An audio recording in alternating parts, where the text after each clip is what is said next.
warahmatullahi wabarakatuh. Bismillahirrahmanirrahim. Innal hamdalillah nahmaduhu wa nasta'inuhu wa nastaghfiruh wa na'udzu billahi min shururi anfusina wa min sayyiati a'malina. May yahdihillahu fala mudilla lahu wa may yudlilhu fala hadiya lahu. Asyhadu an la ilaha illallah wahdahu la syarika lahu wa asyhadu anna Muhammadan 'abduhu wa rasuluh. Allahumma salli ala Muhammad wa ala ali Muhammad kama sallaita ala Ibrahim wa ala ali Ibrahim wa barik ala Muhammad wa ala ali Muhammad kama barakta ala Ibrahim wa ala ali Ibrahim fil alamin innaka Hamidum Majid. Allahumma anfa'na bima 'allamtana wa 'allimna ma yanfa'una wa zidna 'ilma. Alhamdulillahi ala kulli hal wa na'udzu bika min hali ahli nar. Allahumma kfina bihalalika an haramik wa aghnina bifadlika amman siwak. Amin. Hadirin rahimakumullah. Alhamdulillah, kita bersyukur kepada Allah Subhanahu wa taala sampai malam hari ini kita semua diberikan kesempatan iman Islam beribadah dengan sebaik-baiknya, nikmat sehat, nikmat sempat, nikmat yang tiada terhitung jumlahnya. Semoga semua nikmat yang diberikan oleh Allah kepada kita bisa kita syukuri dan menjadikan diri kita menjadi hamba yang lebih baik daripada hari-hari sebelumnya. Amin. Salawat dan salam semoga senantiasa tercurahkan kepada junjungan kita, uswatun hasanah kita, Nabi Muhammad sallallahu alaihi wasallam, yang telah memberikan kepada kita penerangan, mengajak dari alam kegelapan menuju alam yang terang benderang dengan dinul Islam. Hadirin rahimakumullah, melanjutkan kajian kita pada hari yang lalu. Malam ini saya berbicara seputar surat Al-Fatihah. Saya mulai dari sebuah hadis yang diriwayatkan oleh Imam Muslim.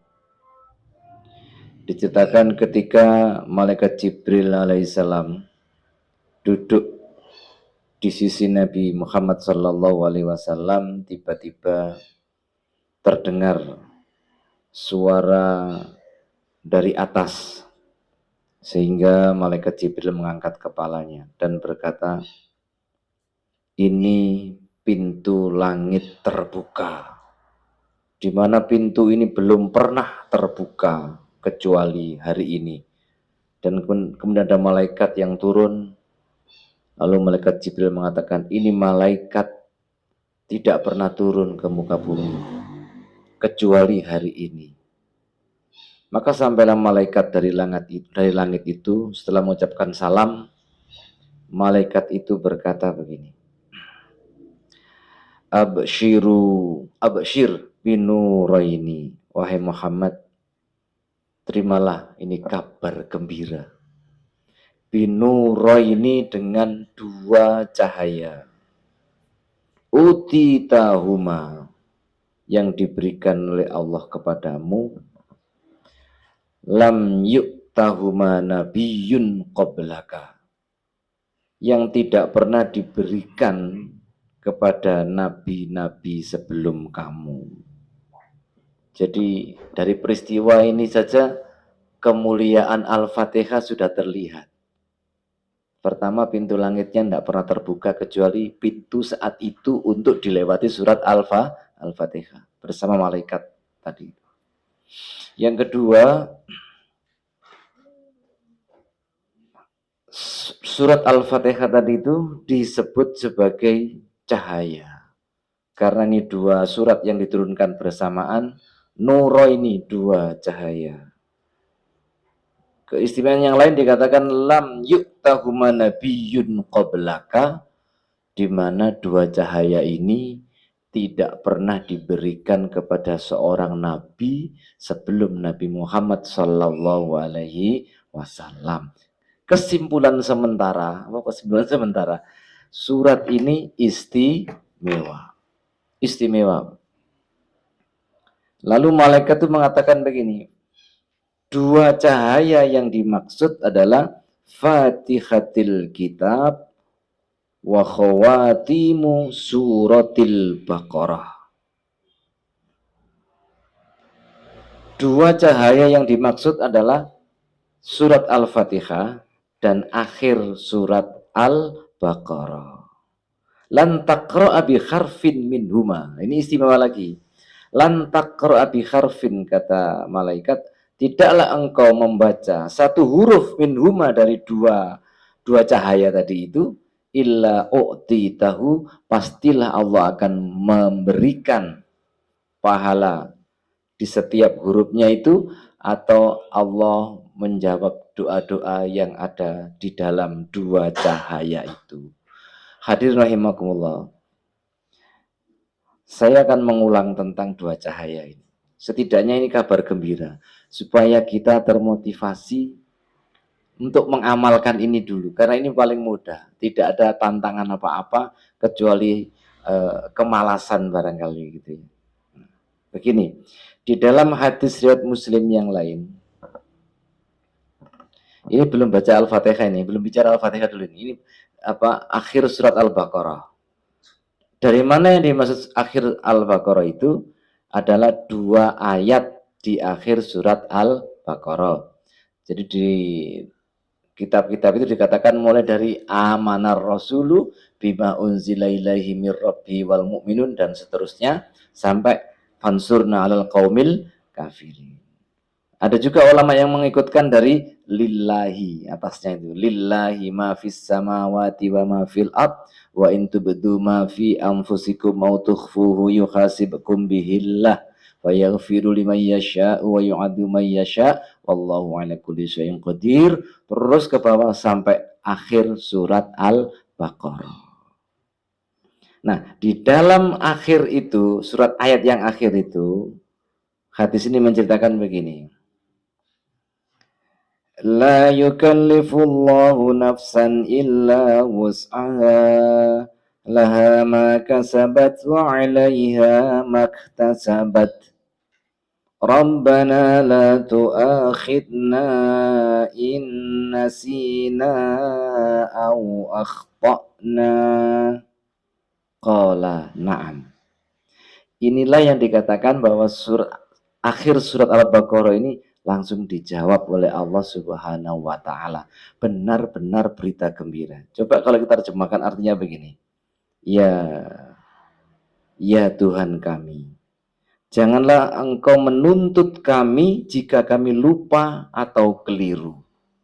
Lalu Allah menjawab, iya, na'am. Itu yang pertama. Sebab ada 4 kali na'am di sini. Na'am yang kedua itu begini. Rabbana wa la tahmil 'alaina isran kama hamaltahu 'alal ladzina min qablina. Ya Tuhan kami,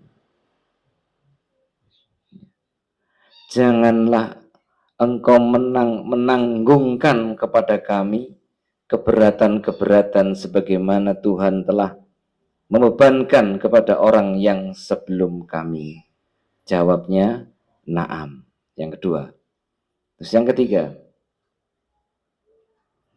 Rabbana wa la tuhammilna ma la taqata lana bih.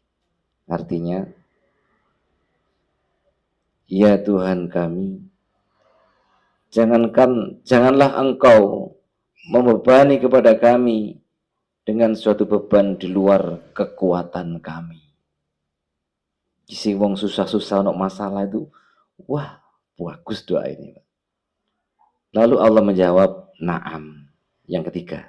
Sedangkan yang keempat terakhir, wa'fu anna waghfir lana warhamna anta maulana fansurna 'alal qaumil kafirin.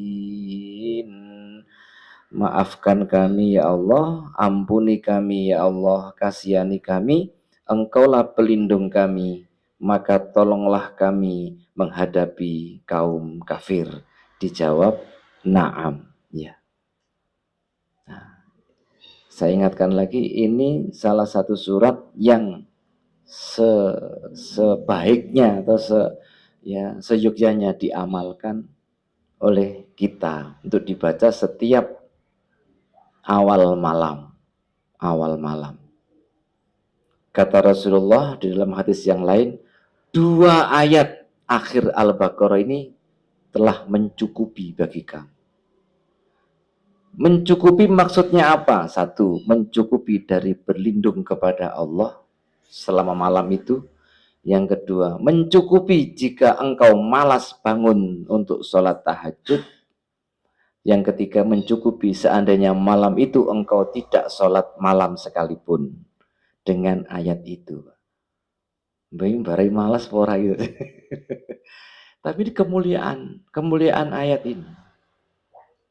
Jadi mulai dengan amalkan habis maghrib, misalnya habis sholat maghrib baca itu. Dari ayat lillahi boleh, dari amanar rasulu boleh. Dan ingat jawabannya ini supaya kita tidak tergesa-gesa. Bahwa setiap ucapan kita, coba kalau semua itu dikabulkan oleh Allah, ada. Yang terakhir saja misalnya begini, ya Allah, maafkan kami, iya, gitu kan? Ampuni kami, iya. Sayangi kami, iya. Engkaulah pelindung kami, tolonglah kami menghadapi orang-orang kafir, iya. Satu, ini luar biasa. Ini keistimewaan akhir Al-Baqarah. Kemudian yang untuk surat Al-Fatihah, ini sudah paham ya? Insya Allah diamalkan. Yang belum, bagi yang sudah, Alhamdulillah. Karena ini banyak pembicaraan tentang Al-Fatihah ini, saya menuliskan beberapa hal penting. Pertama,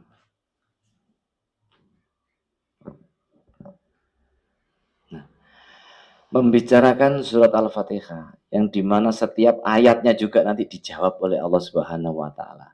Nah, sebelumnya, saya sampaikan beberapa hal. Pertama, perbedaan pendapat di kalangan ulama. Apakah Bismillahirrahmanirrahim itu termasuk? Apakah Bismillahirrahmanirrahim itu termasuk ayat dari surat Al-Fatihah ataukah tidak? Ini tambahan informasi aja. Saya sampaikan untuk apa? Tujuannya nanti menambah wawasan agar kita apabila menemui orang yang berbeda dengan kita bisa memahami. Gitu ya. Yang pertama dikatakan bahwa Bismillah adalah termasuk dari surat Al-Fatihah.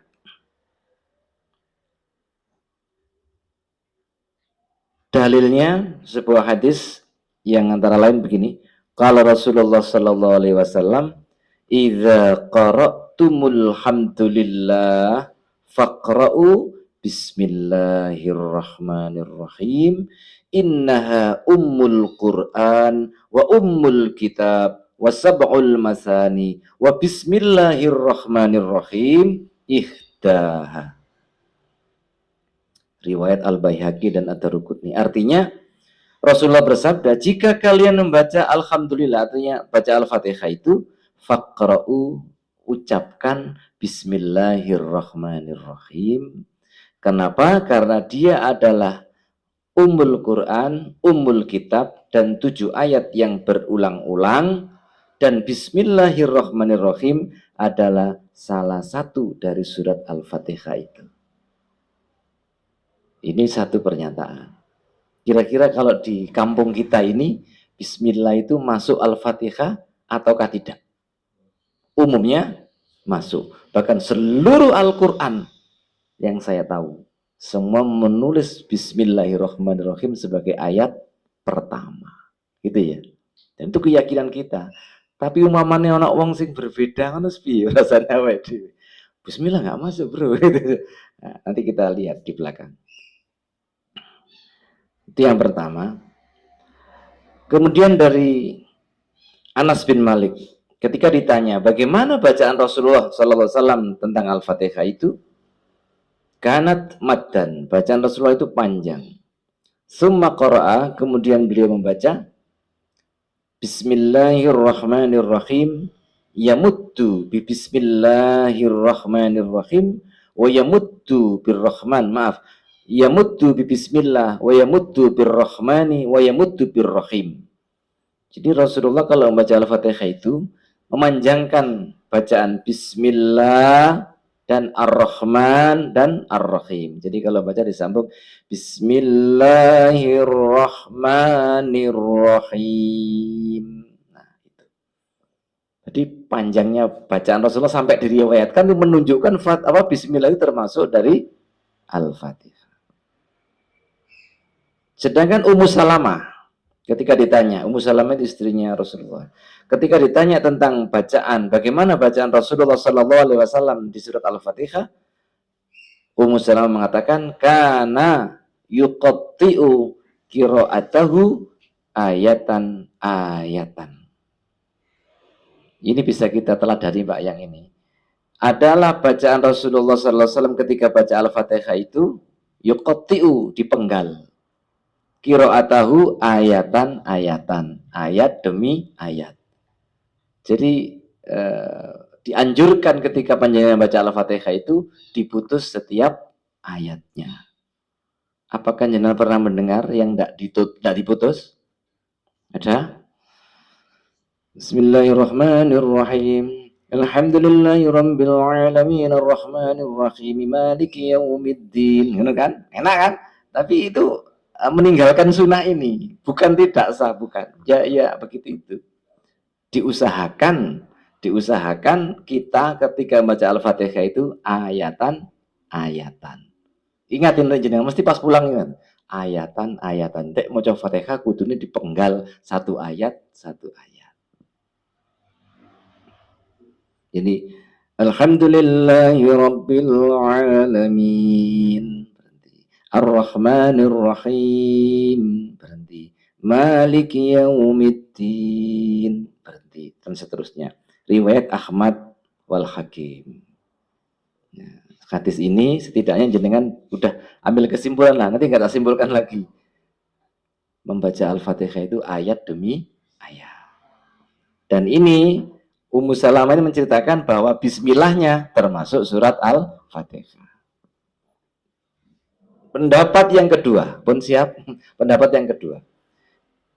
Dikatakan bahwa bismillah itu adalah ayat mustaqillah, maksudnya ayat yang berdiri sendiri.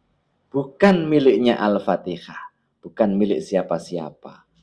Panjenengan yang membaca Al-Quran, membuka Al-Quran kan bismillah itu ada di setiap awal surat, kecuali surat At-Taubah. Itu kan ada semua. Termasuk di Al-Fatihah, Al-Baqarah, dan seterusnya itu ada semua. Nah, maka ini ulama, terutama ulama Madinah dan Syam, mereka mengatakan bahwa bismillah bukan termasuk Al-Fatihah. Piye Pak, awake iki ngamuk apa? Apa gimana? Ada hadis dasar hukumnya. Riwayat Abu Dawud dan Ahmad juga. Karena Rasulullah Shallallahu Alaihi Wasallam yaftatihus sholata, adalah Nabi Muhammad Shallallahu Alaihi Wasallam membuka sholatnya itu bitakbiri, dengan takbir, wal qiraata, dan bacaannya adalah bilhamdulillahi rabbil alamin, yaitu langsung alhamdulillahi rabbil alamin. Ini dasar hukum. Jangan lagi bertanya siapa Pak yang benar yang mana. Awalnya guys, Pak ngoreksi hadis seperti tidak totok ilmu dawe. Ini membacakan saja supaya pandangan kita ini luas. Ya.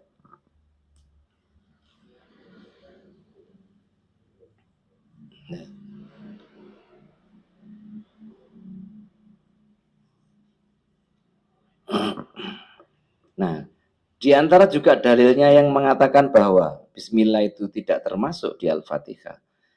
Itu ini. Hadisnya panjang, riwayat Imam Muslim, dan ini nanti termasuk di antara keistimewaan Al-Fatihah. Kalau tadi keistimewaan akhir Al-Baqarah sudah. Seorang sahabat dikatakan eh, bahwa dia mendengar Rasulullah SAW bersabda begini. Qala Allah Ta'ala, Allah berfirman, qasamtu sholata baini wa baina abdi nisfaini. Ini hadis qudsi ya. Aku membagi sholat ini, maksudnya sholat ini adalah Al-Fatihah, baini wa baina abdi, antara aku dan antara hambaku, nisfaini, masing-masing separuh. Wali abdi masalah, dan bagi hambaku masalah apa-apa yang dia minta. Nah, ini konteksnya baca Al-Fatihah loh Pak. Maka fa'idha qalal abdu, jika hamba itu mengatakan Alhamdulillahi Rabbil Alamin, qala Allah Ta'ala, Allah berfirman, hamidani abdi, hambaku memujiku. Satu ayat langsung dijawab. Makanya yo Fatihah ini mahal Pak. Jangan sia-siakan kesempatan mumpung mulut ini bisa mengucapkan Al-Fatihah.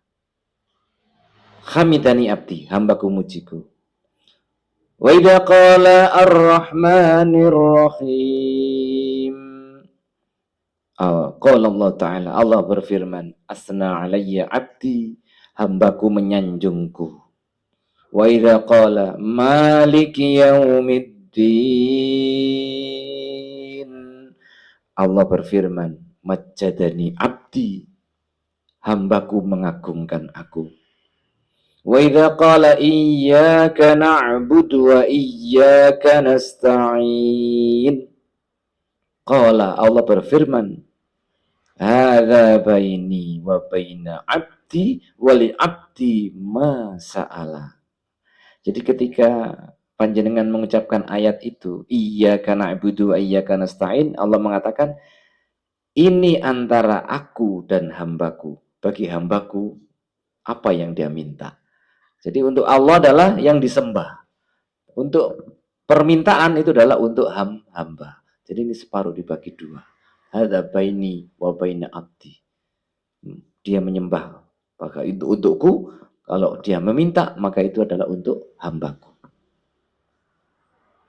Akhirnya pada ayat terakhir, wa idza qala, jika hamba itu mengatakan, ihdinas siratal mustaqim, siratal ladzina an'amta 'alaihim ghairil maghdubi 'alaihim waladdallin. Qala, Allah berfirman, hadza li abdi wali abdi ma sa'ala. Nah, ayat itu untuk hambaku. Bagi hambaku apa yang dia minta.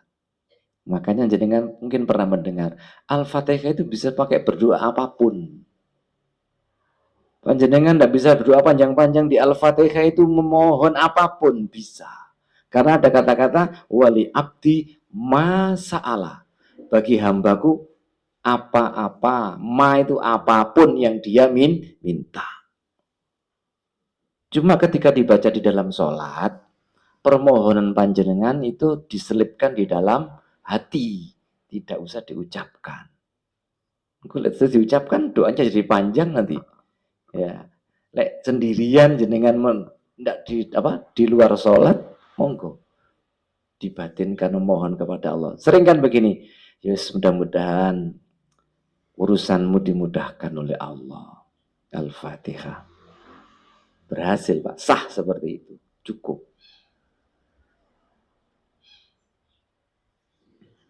Silakan diamalkan, apapun kepentingan panjenengan, misalnya tidak usah bareng-bareng, tidak masalah.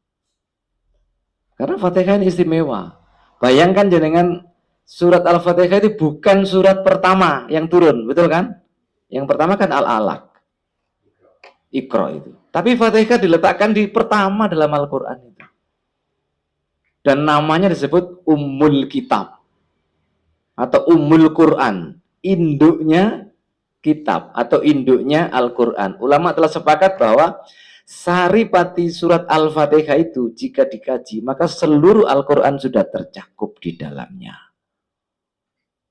Saking hebatnya Al-Fatihah.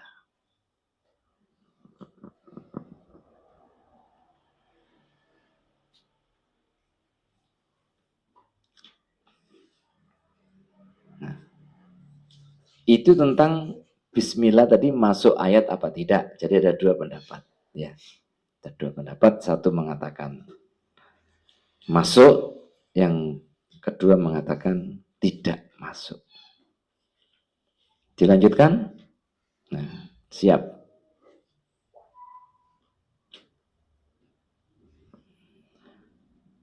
Tentang membaca bismillah di dalam bismillah pada surat Al-Fatihah di dalam sholat. Ini juga menjadi perbedaan di antara ahli ilmu. Ini supaya menambah wawasan lagi dan mengingat jenengan bisa cerita nanti. Yang pertama dikatakan, ini pendapat dari Imam Malik, bahwa tidak perlu membaca bismillah sama sekali ketika mengawali Al-Fatihah. Jadi semua yang menganut pendapatnya Imam Malik, Al-Fatihahnya tidak ada bismillahnya. Kok di Indonesia tidak ada, Pak? Karena di Indonesia tidak mengikuti mazhab Imam Malik. Apa alasannya? Dasarnya antara lain, ketika Anas bin Malik sahabat Nabi menceritakan begini, Shallaitu khalfan Nabi wa Abi Bakrin wa Umar wa Utsman fakanu yastaftihuna bilhamdulillahi rabbil alamin la yadhkuruna bismillahirrahmanirrahim fi awwali qiraatin wala fi akhiriha. Hadisnya sahih Muslim, An-Nasai dan At-Tirmidzi. Artinya bagaimana? Anas menceritakan bahwa dia telah sholat, beliau telah sholat di belakangnya Nabi Muhammad, jadi makmumnya Nabi, juga di belakangnya Abu Bakar, juga di belakangnya Umar, juga di belakangnya Utsman. Jadi nututi setiap khalifah-khalifah itu. Fakanu, kata siapa? Anas bin Malik, mereka semua itu yastaftihuna bilhamdulillahi rabbil alamin, memulai bacaan Fatihahnya dengan alhamdulillahi rabbil alamin, dan dijelaskan la yadkuruna, mereka tidak menyebutkan bismillahirrahmanirrahim di awal bacaan maupun di akhir bacaan. Ini penjelasan dari Imam Malik, diriwayatkan Imam Muslim. Lalu hadis ini diambil oleh Imam Malik. Bahkan dalam hadis lain dikatakan, waqad shallaitu ma'an Nabi sallallahu alaihi wasallam wa ma'a Abi Bakrin wa ma'a Umar wa ma'a Utsman falam asma' ahadan minhum yaquluha. Ini Abdullah bin Mughaffal, sahabat Nabi. Dari ayahnya sahabat Abdullah bin Mughaffal mengatakan, sungguh aku telah sholat bersama Nabi, sholat bersama Abu Bakar, bersama Umar dan Utsman, dan tidak terdengar seorang pun dari mereka itu mengucapkan Bismillahirrahmanirrahim. Fala taqul lahuma, kata sahabat Nabi, jangan kamu ucapkan. Itu ngomong sama anaknya, jangan kamu ucapkan. Idza anta shallaita, jika engkau salat, fakul, ucapkan alhamdulillahi rabbil alamin. Itu apa? Abdullah bin Mughaffal dinasihati bapaknya. Soalnya bapaknya tidak pernah melihat, tidak pernah mendengar Nabi Muhammad atau Abu Bakar atau siapa tadi? Umar atau Utsman tidak baca bismillah. Maka jangan kamu lakukan, katanya. Terus langsung aja sholat langsung alhamdulillahi rabbil alamin. Itulah pendapatnya Imam Malik. Jadi salah apa enggak kira-kira Imam Malik ini? Salah apa enggak ini? Ya apa Pak, neng kini kok enggak gini? Hadirin rahimakumullah. Pendapat kedua, membacanya bismillah itu dengan jahar pada sholat-sholat yang dibaca jahar atau keras.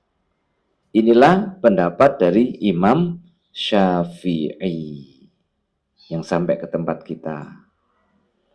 Hadisnya juga sama juga dari Ummu Salamah dari Anas bin Malik, di mana dikatakan begini dalam riwayat Al-Hakim, karena Rasulullah Sallallahu Alaihi Wasallam yajharu, adalah Nabi Muhammad Sallallahu Alaihi Wasallam itu mengeraskan Bismillahirrahmanirrahim, mengeraskan Bismillahirrahmanirrahim, diambil sama Imam Syafi'i. Padahal Imam Malik itu gurunya Imam Syafi'i.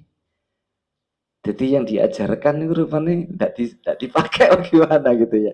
Beda pendapat. Pun itu Imam Syafi'i. Sehingga kita lihat di langgar-langgar di musola semuanya ketika sholat maghrib, isya dan subuh atau jumatan ada Bismillahirrahmanirrahim. Berarti pendapatnya Imam Syafi'i. Lek sing gak mau coblas Imam Maliki. Yang ketiga yaitu membacanya bismillah, dibaca tapi dengan sir atau dengan pelan. Di dalam riwayat Ibnu Khuzaimah atau Imam Ahmad dikatakan begini, Shallaitu khalfa Rasulillah sallallahu alaihi wasallam wa Abi Bakrin wa Umar wa Utsman fakanu la yajharuna, bahasanya diganti, la yajharunya, tidak mengeraskan, bahasanya gitu. Tidak mengeraskan apa? Bismillahirrahmanirrahim. Di riwayat lain dikatakan wakanu yusirruna, mereka itu, jadi Nabi, Abu Bakar, Umar, Utsman itu adalah yusirruna, disebut apa? Membaca tapi pelan. Membaca Bismillahirrahmanirrahim tapi pelan. Ini riwayat Ibnu Huzaimah dan Imam Ahmad. Dan pendapat ini diambil oleh Imam Ahmad, membaca bismillah tetapi pelan. Kelihatannya di Muhammadiyah pakai ini. Tapi jangan merasa paling sempurna loh. Ini jangan paling benar. Ini jenengan kalau ambil satu pendapat, pelajari pendapat itu dengan mantap alasan-alasannya. Pendapat lain tidak usah direndahkan, tidak usah diomong jelek, jangan. Karena ini imam-imam semua. Kita kan cuma imam apa ya? imam Nawawi apa imam apa kita ini? Ya. Itu 3 pendapat. Jadi sudah paham ya tentang apa model-model bacaan bismillah dalam sholat. Yang pertama tapi Imam Malik tidak membaca sama sekali langsung. Yang kedua Imam Syafi'i dibaca keras. Kalau Imam Ahmad mengakui bismillah tapi dibaca pelan. Pelan ya pelan tenan loh Pak. Kadang-kadang lek cedek mic kan ya akhirnya ya krungu wong panggahan gitu kan. Bismillahirrahmanirrahim. Alhamdulillahirabbil alamin. Jadi udah keras ya Bang asli. Bismillahnya itu pelan, orang lain enggak dengar. Nah.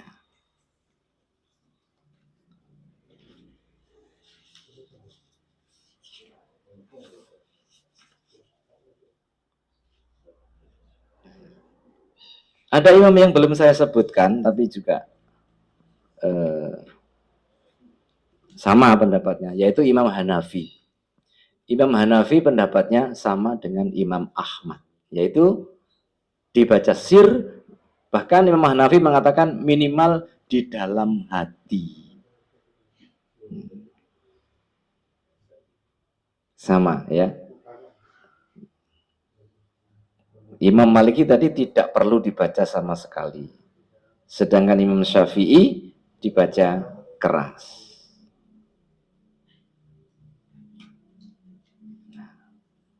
Kok sudah habis mau yang saya baca ini. Terakhir. Jadi ini pendapat ulama yang saya tuliskan ada 2. Yaitu dari Syekh bin Baz bin Saudi, Mufti Saudi Arabia. Beliau mengatakan sunnah dibaca sir pelan dan bacaan apa? Isti'adzah itu bacaan auzubillah dan bacaan bismillah. Pada sholat-sholat yang dibaca keras, baik sholat fardu maupun sholat sunnah. Jadi ini Syekh bin Baz membacanya pelan. Itu dianggap itulah sunnah yang paling dekat menurut beliau. Jadi sholat hari raya, sholat apa, bismillahnya dibaca pelan. Mendapat siapa? Syekh bin Baz. Termasuk Ibnul Qayyim yang saya tulis ini, Ibnul Qayyim, beliau mengatakan Rasulullah terkadang membaca keras bacaan bismillah, tetapi yang lebih sering adalah dibaca sir, pelan.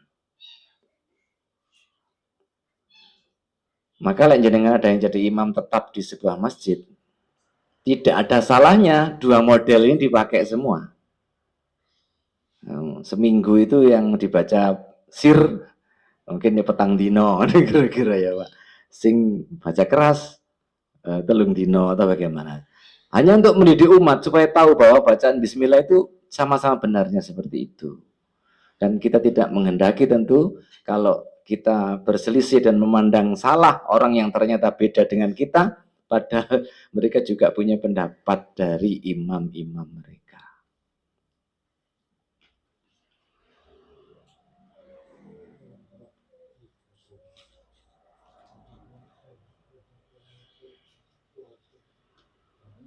Saya akan bacakan yang dari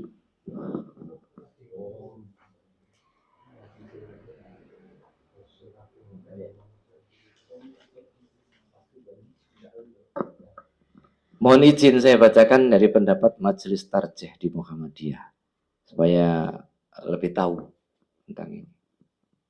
Di dalam buku HPT Muhammadiyah itu tentang cara sholat wajib, saya penggal tengahnya saja langsung. Summakra doa al-iftitah, jadi setelah takbir terus bacalah iftitah, summasta'id qailan, lalu engkau berlindunglah dengan membaca a'udzubillahi minasyaitonirrajim, summaqra al-basmalah, lalu bacalah basmalah, bismillahirrahmanirrahim, summaqra al-fatihah, lalu bacalah al-fatihah yaitu alhamdulillahirabbil alamin, seterusnya waqul ba'daha, dan ucapkan di akhir al-fatihah itu dengan amin. Itu tata cara yang diberikan di HPT. Jadi di Muhammadiyah itu menganjurkan jenengan, mengajarin jenengan lek Fatihah setelah lek salat ketika sudah takbiratul ihram membaca apa? Iftitah, kemudian setelah iftitah a'udzubillah. Setelah itu baru bismillah, sambung Al-Fatihah sampai selesai. Terus ada lagi pendapat, kalau jamaah Pak, apakah kita masih membaca Al-Fatihah apa tidak? Ada pertanyaan begitu. Ya, ini juga imam-imam berbeda pendapat.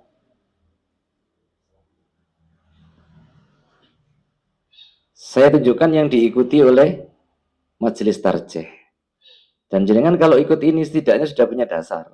Kalau jenengan ikut yang lain, saya tidak bisa menjelaskan dasarnya sekarang, nggak tahu kapan-kapan. Biasanya baca apa enggak kalau sholat jamaah? Tidak baca. Jadi ngerungoknya gitu aja. Iya. Baca kan?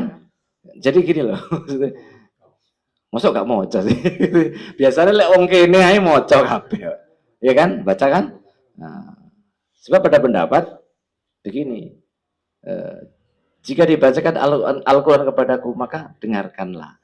Termasuk dalam sholat itu, ini Imam Hanafi insyaallah. Jadi ketika imamnya dibaca keras, maka makmumnya mendengarkan sampai habis. Itu jadi beda pendapat di situ. Tetapi saya ceritakan ya, di Muhammadiyah bagaimana begini. Di Muhammadiyah begini. Ketika ada kejadian Nabi Muhammad sedang menjadi imam, lalu mendengar bacaan makmumnya rodok keras gitu. Rasulullah berkata begini, ataqra'una fi sholatikum khalfal imam wal imamu yaqra'u, sambil marah Rasulullah. Apakah kamu membaca di dalam sholatmu di belakang imam, sedangkan imam sedang membaca? Mau menanggapi ini. Fala taf'alu, jangan kau lakukan itu. Wal yaqra' ahadukum, dan hendaklah kamu baca di antara kalian itu bi fatihatil kitab fi nafsihi, cukup dibaca Fatihah dalam dirinya masing-masing. Rawahu Ibnu Hibban. Jadi di Muhammadiyah pakai itu, Pak. Jadi tetap ketika imamnya membaca Al-Fatihah, kita dengarkan gitu kan. Ketika imamnya membaca surat, baru kita membaca Al-Fatihah. Ya sudah begitu itu. Seandainya tidak baca gimana, Pak? Ya harus punya alasan tidak baca. Karena tidak sah sholat tanpa membaca Al-Fatihah. Nah, kalau sholatnya pelan, mesti baca lah, mesti baca. Ya itu loh masalah maneh metu iki. Lek trawe gak nutut. Ini sik direm. Itu ada solusinya. Kalau terpaksa jenengan memang terawihnya begitu, maka jenengan membacanya bersama imam. Ikut imam. Gitu. Jadi bismillah ya ikuti bismillah sampai selesai. Soalnya tak balap. Ya. Memang ini perlu disebarkan terus Bapak. Terus disebarkan agar apa? Imam-imam itu yang membaca, kalau seandainya beliau memahami sing Al-Fatihah tadi aja sudah malu kalau kita cepet-cepet itu. Malu. Diberi kesempatan yang luar biasa. Ini kok digas saya itu nyapo. Latar belakangnya itu apa? Mau dicari apa? Wong ibadah Ramadan niku ben oleh wake pahala kok dadak. Nang cepet mari. Sirmu piye kan gitu ya. Jadi ya biasa aja, walaupun seandainya dibaca surat-surat pendek pun itu juga bagus, juga sah. Jangan takut. Jadi ya tetap sajalah kecepatannya seperti biasa. Misalnya Alfil, Bismillahirrahmanirrahim. Alam tara kaifa fa'ala rabbuka bi ashabil fil. Alam yaj'al kaidahum fi tadlil wa arsala 'alaihim tayran ababil tarmihim bi hijaratin min sijil faj'alahum ka'asfim ma'kul. Ya sudah seperti itu aja. Nyapa tak? Oh, aku tak tahu tuh. Ya mudah-mudahan ini disampaikan oleh Allah kepada saudara-saudara kita yang cepet-cepetan dalam membaca Al-Quran. Ya. Sampai di sini sudah banyak sekali yang saya sampaikan tadi. Oke, ada yang mau diceritakan? Monggo silakan. Biar lebih tepat sasaran. Oke.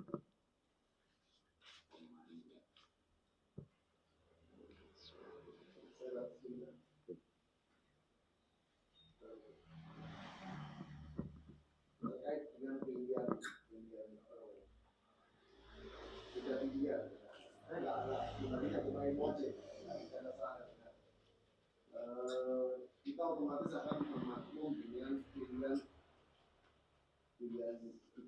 isi imam. Gimana? Pilihan hukum yang dipilih oleh isi imam. Contoh misalkan bulat, kita kan harus bulat. Iya. Nah, yang saya tanyakan ini kalau sholat jenazah di Saudi itu satu kali salam. Jadi orang kita ada yang 2 kali, 3 kali. Itu termasuk pada Indonesia. Terus ada yang satu salam.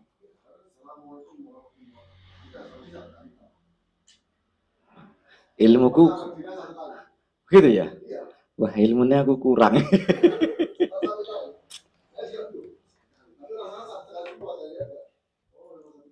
Terus noleh ke kiri tidak berarti ya? Orang kita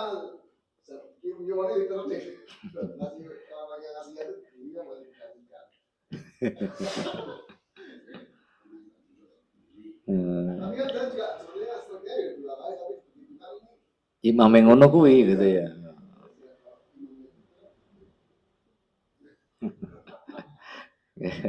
Ya kapan-kapan kita cari lagi itu ya, ben ndak patek kaget teman-teman. Aku yo kaget le, salam baru kali ini saya dengar salamnya sekali itu ya kan.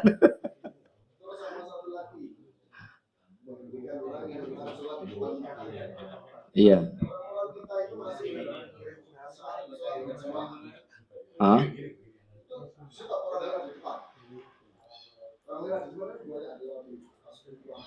Hah?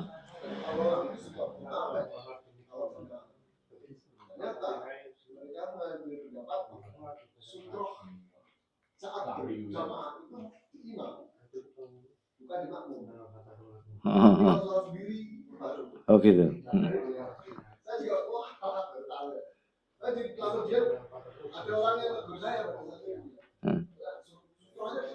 Begitu. Berarti ketika jamaah kita boleh berjalan di depan makmum gitu ya. Kalau gudong-gudong apa oleh? Iya, iya. Ya, nanti perlu dijelaskan ini. Jadi memang sutranya imam adalah sutranya makmum gitu loh hadisnya itu. Jadi imamnya sudah pakai sutra ya di belakang sini enggak perlu gitu loh. Jadi ada orang lewat-lewat di saf itu menjadi boleh gitu loh, Pak.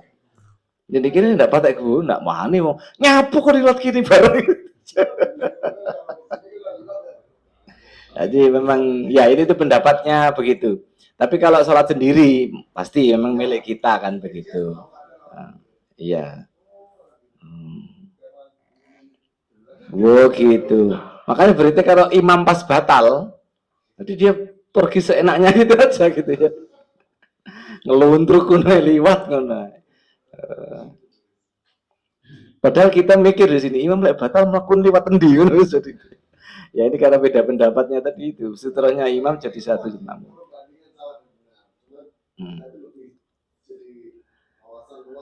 Iya. Iya termasuk tadi itu, betul.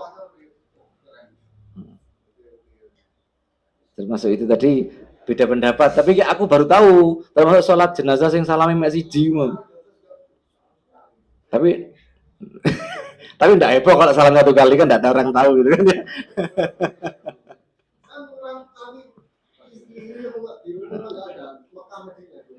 Dua-duanya ya. Iya iya nanti coba dilihat. Kalau sholat wajib, sholat biasa itu kan memang salam yang ke kanan adalah rukun sholat harus dilakukan. Kalau ke kiri sunnah. Seandainya tidak dilakukan juga tidak apa-apa berarti itu. Jangan-jangan pakai itu orangnya. Tapi apa bote mau salam ini ya gitu kan?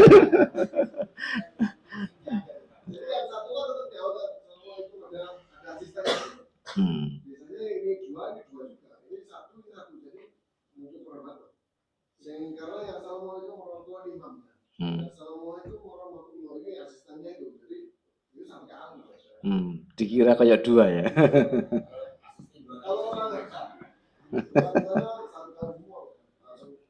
Langsung bubar gitu ya. Nah, apa cok kaget gitu ya. Kok mulai moro panas. Ning kono alirannya sesat kabeh. Sesat semua nanti waduh marah ya. Baik, terima kasih informasinya. Nanti kapan-kapan kita pelajari lagi. Tapi itu sudah cukup informasi begitu ya. Langsung ke Mekah.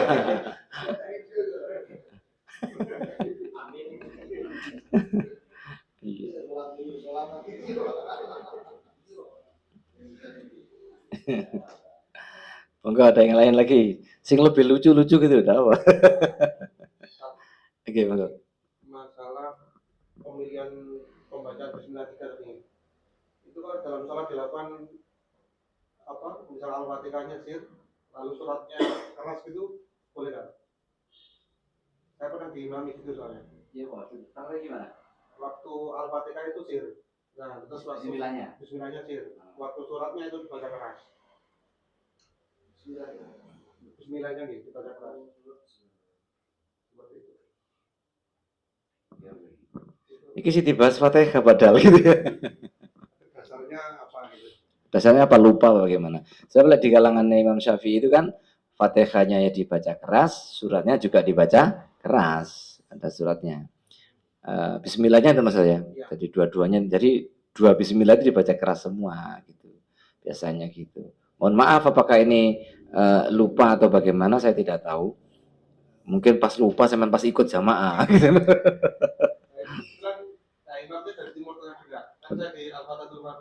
Di Timur Tengah. Imamnya dari Timur Tengah.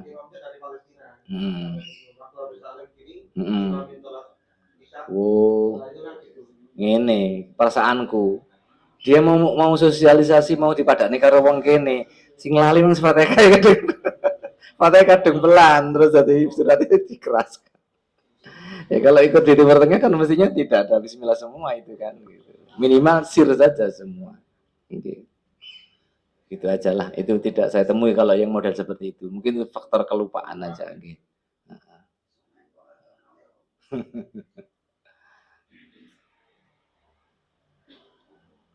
Jadi kalau bismillah di awal surat-surat yang lain tidak menjadi pembahasan, mestinya tidak ada bismillah itu sebenarnya, tidak termasuk.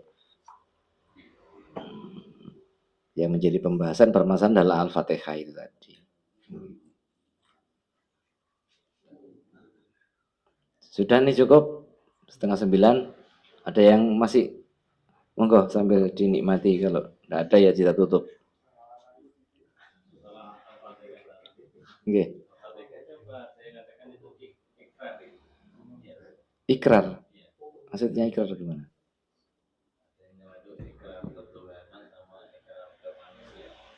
Oh, ya kalau sudah itu yang dipelajari maknanya di tafsirnya Al-Fatihah itu ada namanya juga rangkuman Al-Fatihah itu Pak. Jadi macam-macam masuk ke situ.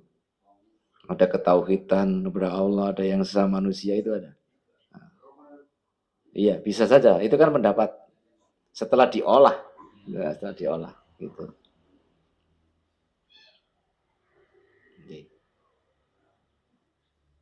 Tapi yang penting tadi setiap jenengan sholat, ini praktekkan.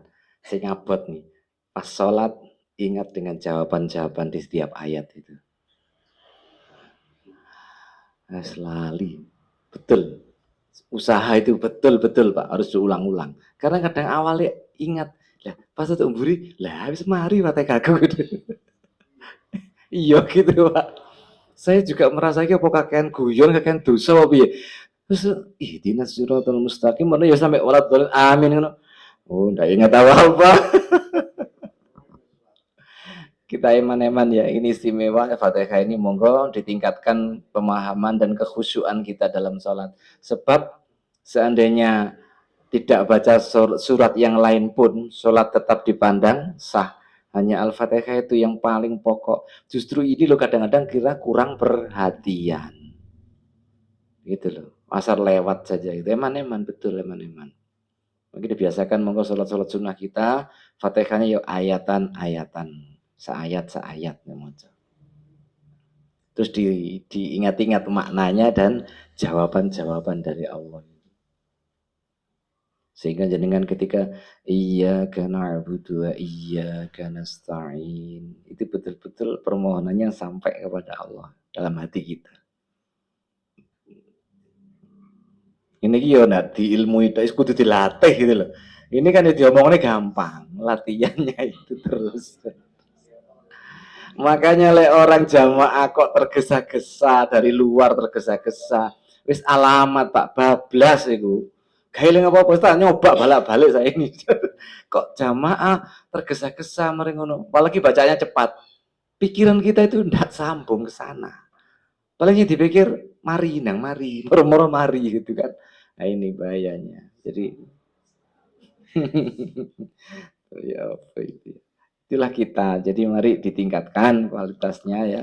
Termasuk ada informasi dan motivasi saya sampaikan malam ini menjadi peneguh kita untuk semakin meningkatkan kualitasnya dan termasuk menghormati kalau ada orang yang berbeda bacaan Al-Fatihahnya dengan kita. Insya Allah benar semua di tempat kita ini. Tidak ada yang pakai Imam Malik ya. Yang ada kan Imam Syafi'i sama Imam Ahmad tadi di sini. Insya Allah itu.